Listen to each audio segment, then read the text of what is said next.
Welcome to the sixth episode of this new series, American West Live. Every other week, we'll share a 10-minute slice of some of the best stories about how the American West came to be, and California grew to become the fourth largest economy in the world. It all began in the mid-1800s, following an immigrant migration that began as a trickle, then became a massive movement, fueled by desire for land, economic opportunities, and escaping hardships. This week, we imagine what it must have been like to spend an entire winter in the High Sierra Mountains after having traveled months over 2,000 miles from the Midwest, only to be stopped by an early series of winter storms and trapped with dwindling food, little to no shelter, and freezing temperatures. So bundle up and join us as we listen to Episode 6, Freezing, Starved and Alone, Life at Winter Encampment. Okay, so last time on the deep dive, we covered that absolutely incredible moment, the Stephens-Townsend-Murphy Party getting wagons over the Sierra Nevada summit, late November 1844.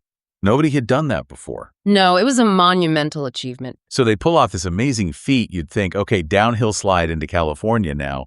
But, well, the mountains weren't quite done with them yet. Not by a long shot. Crossing the summit was huge, yes, but it didn't magically transport them out of the wilderness. Right. So today, we're digging into what happened right after that crossing. This period they spent at what's now called the winter encampment. Still had, another 12 miles to go to get to the Big Bend area on the Yuba River. And it's still late November, nearly December. Winter is definitely arriving. And it's still high enough up for snow to be a serious issue. Absolutely. They were exhausted. The animals were exhausted. And critically, Mary Bolger Murphy was, right at the end of her pregnancy. So they had to stop. It wasn't really optional at that point, was it? No, not at all. They needed rest, and Mary needed a place to actually have her baby.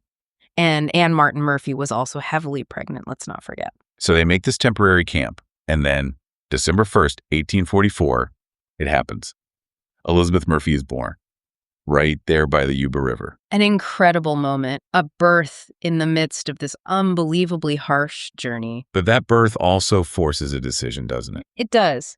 They realized Mary would need time to recover, proper time. And with winter setting in hard, supplies getting lower. Well, they couldn't all just wait there indefinitely. So the party decides to split again. Most of the men would press on to Sutter's Fort to get supplies and hopefully bring back help quickly. And while they were gone, the people staying put started improving the camp a bit. They started building more solid, though still pretty crude, wooden shelters, using logs and then roofing them with cowhides, branches, whatever they could manage. Just temporary, they hoped, until the supply party got back. That was the plan. So sometime in early December, 17 men, plus Sarah Armstrong Montgomery and the 4 young adult Sullivan siblings, they head out, some on horseback, some walking. Leaving behind a much smaller group. Who was left at the camp then? Let's see, it was James Miller, the older William Patrick Martin. He was 68, I think. Then Mary Bolger Murphy with her newborn Elizabeth and her other 4 kids up to age 12. Ann Martin Murphy and her toddler. Mary Murphy Miller with her 5 kids, aged 6 months to 8 years. And Elizabeth Patterson with her 5 children, 6 to 12. Wow. So mostly women and a lot of young children, plus 2 men, 1 elderly. That's vulnerable. Very vulnerable. And they made another tough call with the resources. Like the cattle. Yeah. They drove most of the remaining cattle ahead with the men going to Sutter's Fort.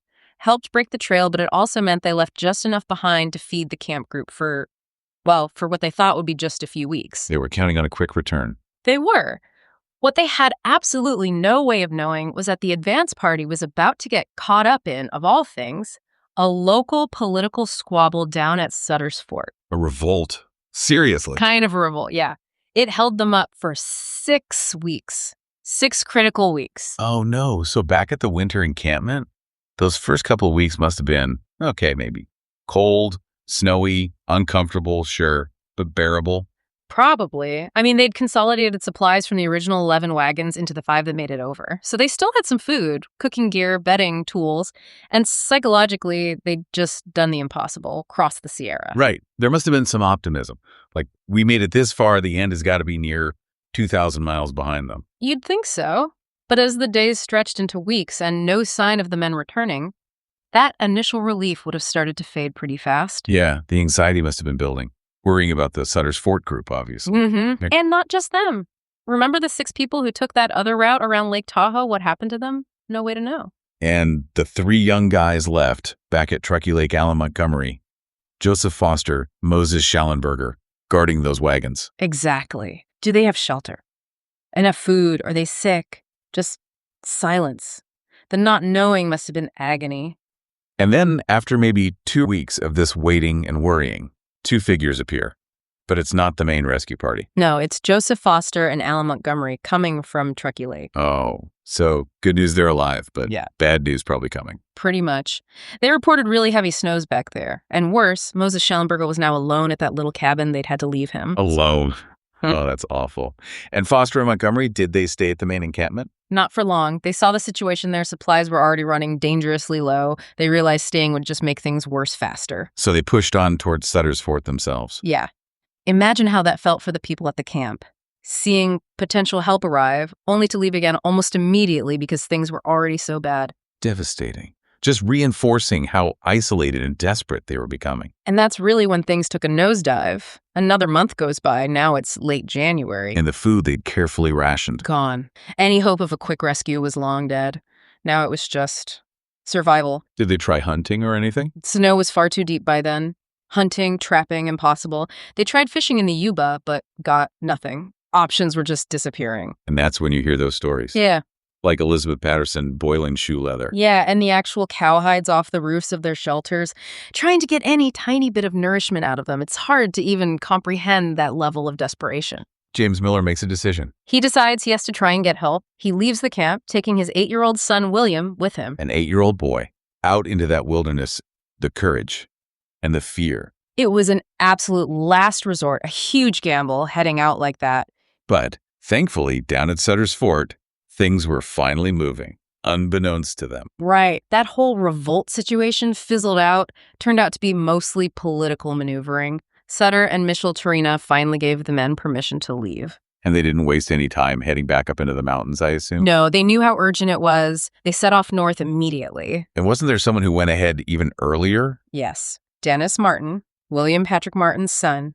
He was so worried about his family that he didn't wait for the main group. He just went. Wow. And Elizabeth Townsend, her brother, was Moses Schallenberger, the one left alone at Truckee Lake. She had reached the fort earlier, and she begged Dennis Martin to find Moses if he could. So Dennis Martin heads back into the snow. Somewhere along the trail, he runs into James Miller and his son, William. No way. So Miller could tell him just how bad things were. Exactly. First-hand report. So Martin knew exactly what he was walking into. He pushed on with whatever basic supplies he had. And he reached the winter encampment, finding everyone still alive, hungry, weak, but so incredibly relieved to see him. I cannot even imagine that moment. Just seeing another human face bringing help. It must have been overwhelming. Proof they weren't forgotten. Even his limited supplies would have seemed like a feast. His presence alone was probably life-saving for morale. But he didn't just stay there, did he? He had another mission. That's right. After doing what he could short-term for the camp, he turned right back around heading east again over the summit to find Moses Schallenberger. Back over the summit in February. Yeah, there was apparently a brief break in the weather, and he knew snow travel, so he managed to make some crude snowshoes and just went for it. That is just astounding dedication. Truly. And then, late February 1845, Moses Schallenberger, who'd been alone for almost 3 months, as a teenager. Yeah, surviving on trapped foxes, basically starving. He sees a figure coming through the snow. He'd pretty much given up hope. It was Dennis Martin. Oh, wow. Imagine the relief for that poor kid. Has to be one of the most dramatic rescues imaginable. Martin shared his food, what little he had left, and, get this, made another pair of snowshoes for Moses. The man was resourceful. Incredibly. So the two of them start heading west together, and eventually they meet the main rescue party coming down from the mountains, the ones who had finally relieved the winter encampment. A reunion. Finally starting to come together, but the journey out wasn't smooth sailing either. Little Elizabeth Murphy. Her cradle, strapped to a horse, somehow fell off during the descent and went right into the freezing Yuba River. Oh my goodness. Thankfully, her father, Martin Murphy Jr., reacted instantly, jumped in, and saved her. But talk about a close call, and that's apparently how she got her middle name, Yuba. Wow.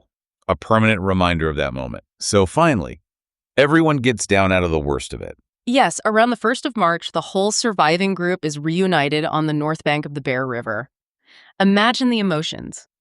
Relief, joy, just overwhelming. But they weren't quite at Sutter's Fort yet. One more hurdle. One last obstacle. The Bear River was flooded.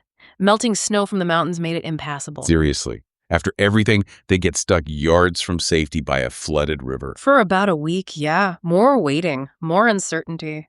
So close, yet so far. It must have been maddening. But the river eventually went down. It did. They crossed and finally walked into Sutter's Fort almost a full year after leaving Missouri. What an unbelievable story. The definition of an epic journey. The hardship is just staggering. It truly is. Their arrival wasn't just the end of their trip. It was proof of incredible human resilience, determination, the sheer will to survive against impossible odds. And their success, despite everything, really did pave the way, didn't it? Showed the wagon route was possible, even with the dangers. It changed things. Absolutely. The Stephens-Townsend-Murphy Party embodies that early pioneer spirit, facing down one nightmare after another and just refusing to quit. They literally opened up the West in a new way. Their story is just a profound example of endurance. The physical challenges, the starvation, the elements. Facing things most of us can't even properly imagine. So as a final thought for you listening, think about the psychological side of it. The constant fear, the uncertainty, the waiting, the loss, for months on end. And not just for the adults. Think about all those children at the winter encampment. What kind of lasting mark does an experience like that leave on a young mind? Something really profound to consider. Definitely. A sobering thought to end on. We hope you enjoyed this episode and invite you to learn more about the Stephens-Townsend-Murphy Party at our websites. We provide links in the show notes. Look for more American West Live deep dives every other week right here, or head over to our website at historyexp.org or YouTube channel at History Expeditions. From all of us at History Expeditions and the Sunnyvale Heritage Park Museum, we look forward to seeing you on the trail.